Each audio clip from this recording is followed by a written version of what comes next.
दर्शकबिन नमस्कार, बीबीजी न्यूजमा तपाईहरुलाई स्वागत छ। म कार्यक्रम प्रस्तुता हृदय आचार्य। यति बेला भने हामी बाँकेबाट एकजना होनार पत्रकार हामीले सुदूरपश्चिम मोहिननगरमा हाम्रो कार्यक्रमको लागि विशेष बोलाएका छौं। उहाँलाई हामीले निमन्त्रणा दिएका थियौं। उहाँ चाहिँ हाम्रो कार्यालयमा आइपुग्नु भएको छ। हामी उहाँलाई केही आफ्ना जिज्ञासाहरू राख्नेछौं। स्वागत छ तपाईलाई बीबीजी न्यूजमा। धन्यवाद। bbnews.com विशेष गरेर bbnews.com लाई म आवाजविहीनको आवाज विथ सूर्यप्रसाद रिजाल सुनौला आवाज मिडियाको कार्यकारी निर्देशक। विशेष गरेर सुदूरपश्चिम प्रदेशको महेन्द्रनगरमा भएको अनियमितता पेथितिका विरुद्धमा आवाज उठाउनको लागि यतिखेर तपाईहरुले बाँकेसम्मको लागि मलाई सम्झिनु भयो। त्यसको लागि तपाईहरुप्रति आभारी छु।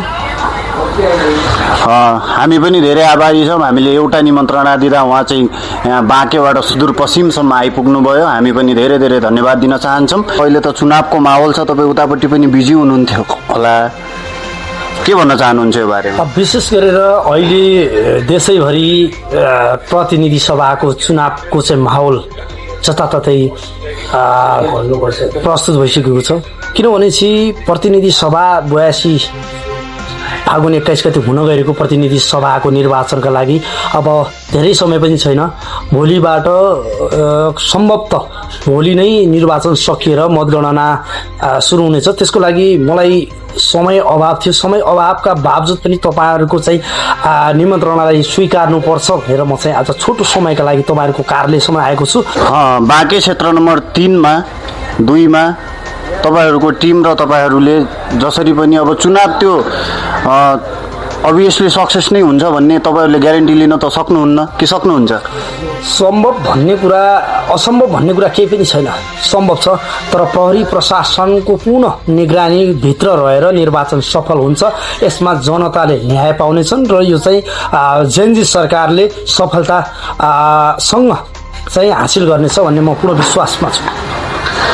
अनि तपाईहरुले आजसम्म लगभग पत्रकारिता गर्न लागेको कति भयो तपाईहरु? करिब हामी त यो चाहिँ संसार जगतमा छरिएको करिब 10 वर्ष लगभग बित्न थालिसक्यो। 10 वर्ष भइसक्यो भनेपछि तपाईले यत्रो पत्रकारिता गर्नुभएको छ, सम्पूर्ण जनताहरुको जिज्ञासा लग्नु भएको छ। उहाँको कमजोरी, उहाँलाई के कुराहरु पुगेको छैन, सबै चीजहरु हजुरले हेर्नु भएको छ। तपाईहरुले सबै चीज गरिराख्ने बेलामा जो तपाईहरुको खर्चहरु छ त्यसलाई तपाईले कसरी मेन्टेन गरिराख्नु भएको छ? सत्य समाचार निष्पक्ष आवाजको साथमा हामीले सम्प्रेषण गर्नुपर्छ। पत्रकारिता गरेरै जीविकोपार्जन हुन्छ, उसले चाहिँ उसको भविष्य निर्माण गर्छ भन्ने छैन। हाम्रो पनि साइड बिजनेस हुन्छ। हामी त्यो बिजनेसको आधारमा हामीले खुट्टा टेकेका हुन्छौँ र सँगसँगै हामीले चाहिँ आफ्नो कार्यक्षेत्र, आफ्नो पत्रकारिता क्षेत्रलाई ओगटेका हुन्छौँ। पत्रकारिताको मेन मूल आधार भनेको सुशासन, समृद्ध नेपाल, सुखी नेपालीको सपना साकार गर्नको लागि हामीले खबरदारी गरिदिने मात्र हो। जो जनताहरु कमजोर छन्, जोसँग पैसा छैन, उनीहरुलाई माथिबाट प्रशासनदेखि लिएर पत्रकारहरुले पनि पेलेर चाहिँ उहाँहरुबाट कमिसन खाने गरेका छन् भन्ने कुरा पनि हामीमा आइराखेको छ। त्यो बारेमा तपाई के भन्न चाहनुहुन्छ?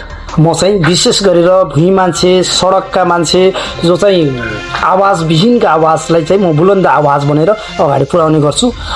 कतिपय मान्छेहरूले के भन्छन् चाहिँ सानातिना गरिब निमुखाहरूको आवाज चाहिँ कसले बोल्दिने, कसले सुन्दिने भन्छ।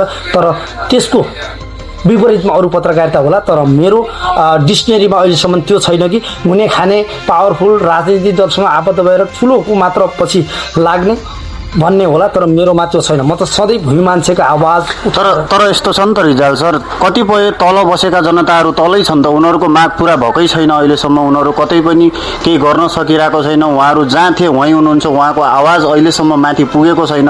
तपाईँ त त्यहाँको होनार पत्रकार हुनुहुन्छ। हामीले सुन्नमा आएर तपाईँलाई हामी कार्यक्रममा बोलायौँ। त्यहाँको जनताहरू किन तलको तलै उहाँहरूको आवाज किन अहिलेसम्म माथि पुगेको छैन? उहाँहरूको मागहरू किन पूरा भएको छैन? उहाँहरूलाई केही कमी कमजोरी छ कि केही चिजले उहाँहरूलाई प्रेसर दिएको छ कि केही चिजको उहाँहरूलाई दबाब छ कि के छ? त्यहाँ तपाईको एरिया हो नि त, त्यो त तपाईले अलिकति जिज्ञासा राख्नुपर्ने कुरा हो नि त। महत्त्वपूर्ण विषय तपाईले उठाइदिनु भयो। तपाईलाई विशेष गरेर धेरै धेरै धन्यवाद छ। किनभने म एकजना पत्रकारले सडकका आवाजलाई बुलन्द पारेर सडकदेखि सदनसम्म पुर्याउन मेरो एकजना बाहुल्यतले भ्याउँदैन।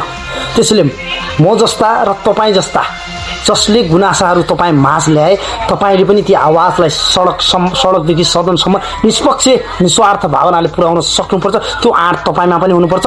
जसरी त्यो भुइँ मान्छेको आवाज मैले सडकदेखि सदनसम्म पुर्याउने आँट मैले लिएको, त्यस्तै आँट तपाईँ र तपाईँ जस्तै अरू पत्रकारिताको पनि हुनुपर्छ। त्यसपछि मात्र भुइँ मान्छेको आवाज सधैँ सुनिने गर्छन्।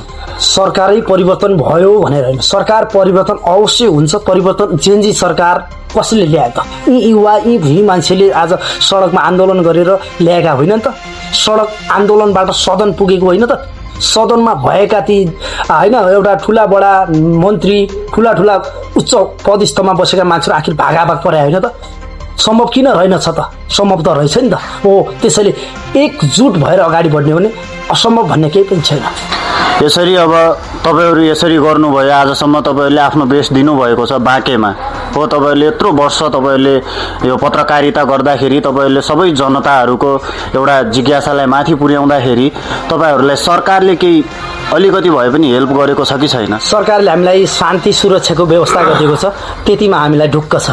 त्यति भइ पुग्छ तपाईँहरूलाई? मजासँग पुग्छ। हामी चाहिँ निस्वार्थ निष्पक्ष रूपमा निर्भय रहित वातावरणमा चाहिँ हामीले चाहिँ समाचार सम्प्रेषण गर्न पाएका छौँ। जनताको आवाजलाई बुलन्द पार्न पाएका छौँ। जनताको चाहिँ आवाजलाई हामीले चाहिँ कलम मार्फत चाहिँ उजागर गर्न पाएका छौँ। यसैमा हामी ढुक्क छौँ।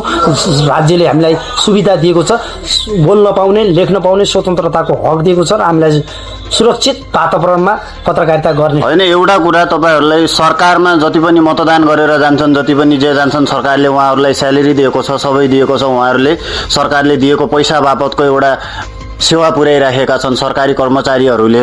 भनेपछि हामीहरू तपाईँहरूले जो यसरी घुमेर आफ्नो तपाईँको एउटा साइड बिजनेस छ भन्नुभयो, त्यो तपाईँको त पर्सनल पैसा गयो नि त। त्योमा तपाईँको पर्सनल एउटा तपाईँको आफ्नो खर्चले तपाईँले जनताको सेवा गर्नु पर्यो। त्यो कुरामा तपाईँलाई अलिकति भए पनि दुःख लाग्छ कि लाग्दैन? दुःख भन्ने छैन। आफै कर्मण्य अम्बिके गौरी मा फरेसी कदाचन, कर्म गर फलको आशा नगर भन्छ। हामी भगवान भरोसा गर्ने मान्छौँ। हिन्दू धर्मावलम्बीहरूको आस्थाको केन्द्र भनेको भगवानको भरोसा हो। त्यसैले हामी कर्म गर्ने हो। सफलता असफलता भन्ने कुरा जीवनमा भइरहन्छ। जन्मेपछि मान्छे मृत्यु हुन्छ होइन। हामी जन्म्यौँ भनेर खुसी हुने, मृत्यु भयो भने दुःखी भन्ने त एउटा चलन छ, तर त्यो होइन। किन हामी कर्म गर्दै जान्छौँ, सफलतामा एक दिन पुगिन्छ नि त। भनेपछि तपाईँ सबै जनताहरू इक्वल नहुन्जेलसम्म तपाईँ जोसुकै आए पनि पछि हट्नुहुन्न? हट्दैनौँ। हाम्रो समाचार लेख्ने, हामी कलम चलाउने हो। हाम्रो पेसागत रूपमा हामी पत्रकारिता गर्छौँ होइन। हाम्रो आफ्नो पेसा छ, पेसालाई हामी कहिले पछाडि हट्न पनि दिँदैनौँ र हट्दा पनि। तपाईँले त आजसम्म दर्जनौँ समस्याहरू भेटाउनु भयो होला, दर्जनौँ मुद्दाहरू भेटाउनु भयो होला, दर्जनौँ कतिपय घटनाहरू भेटाउनु भयो होला। त्यो घटनाहरूमा तपाईँलाई ल सर यसो मिलाइदिनु पर्यो, हामीले तपाईँलाई यो बापत यो गरिदिन्छौँ भन्ने मान्छेहरू तपाईँलाई कतिको भेटियो? त्यो आउँछ, तर त्यो बापतबाट हामीले चाहिँ लाभ लिन खोज्दैनौँ। किनभने चाहिँ जनता दुःखी भएर आउँछ, उनको समस्या समाधान गर्ने एउटा बाटो। किनभने चाहिँ राज्यले त जनताको आवाजलाई सुनेको छैन, उनीहरूको समस्या समाधान गर्न सकेको छैन भने हामीलाई ती गरिब निमुखाले समस्या समाधान गरिदिनुहोस् भनेर आश्वासन दिएर हामी गरिदिएर भोलि बिहान त्यो उनीहरूलाई झन् मर्कामा हामी पर्न दिँदैनौँ। किनभने चाहिँ कसैको काम निस्वार्थ भावनाले निष्पक्ष रूपमा हामीले गर्नुपर्छ भन्ने म पूर्ण आशामा छु। जनताले त्यो आशा मर्न दिएका छन्। तपाईँले एउटा कुरा के भनेपछि अब हामी मिडियाहरूलाई केही चिज चाहिँ यो चिज यस्तो भइदिएको भए हुन्थ्यो, कुनै पनि कानुन या कुनै पनि व्यवस्थापन कुनै पनि हामीलाई यस्तो व्यवस्थापन भइदिएको भए हुन्थ्यो, राज्यले यो गरिदिएको भए हुन्थ्यो, त्यस्तो कति चिजहरू तपाईँलाई लागिरहेको छ? यदि यो भइदिए भए हामीलाई सहज हुन्थ्यो।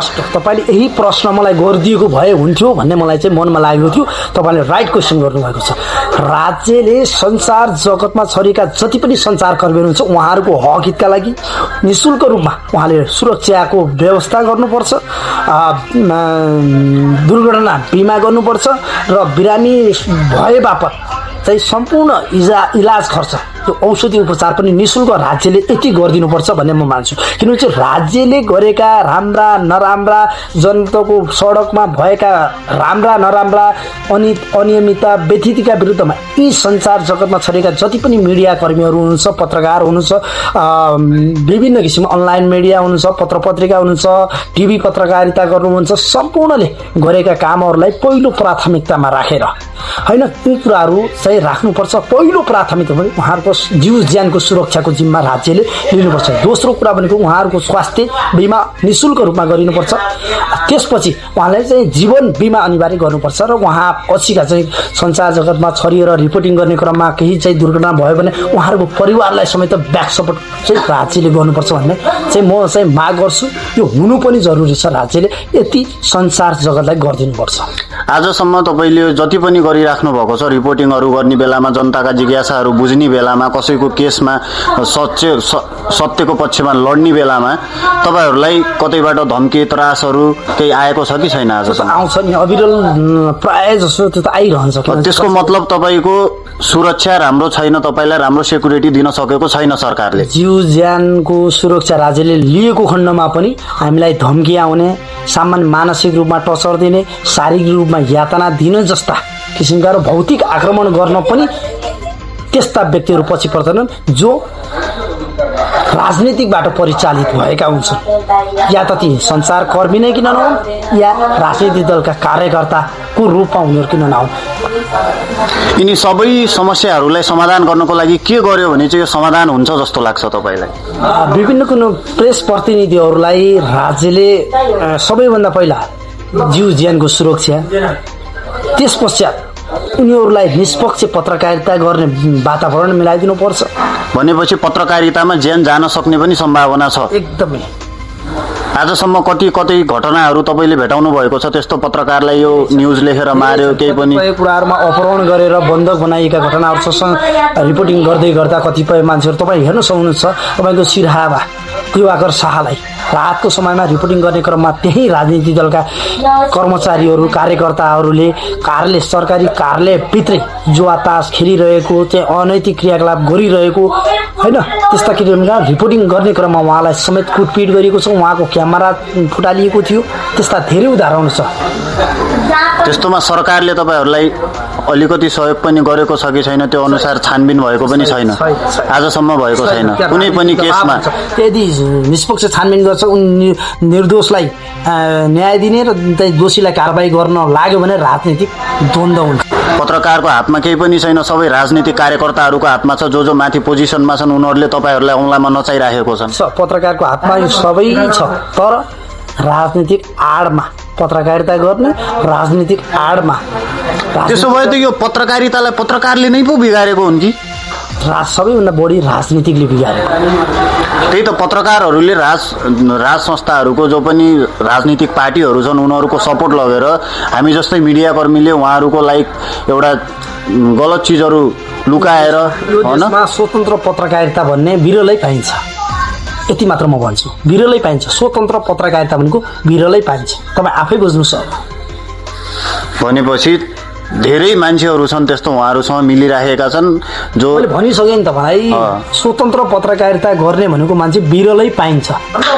सूर्य प्रसाद रिजाल सर सुनौलो आवाजबाट हामीलाई सम्झेर हामीले एउटा इन्भाइट दिँदाखेरि उहाँ यहाँ सुदूरपश्चिम मैननगरसम्म हाम्रो कार्यालयमा आइपुग्नु भएको थियो।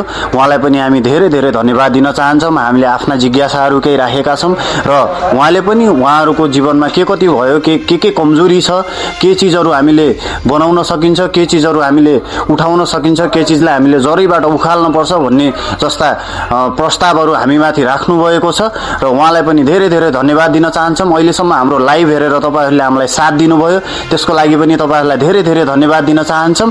bbgnews.com को यो कार्यक्रम अहिले हामी समाप्त गर्न चाहन्छौँ।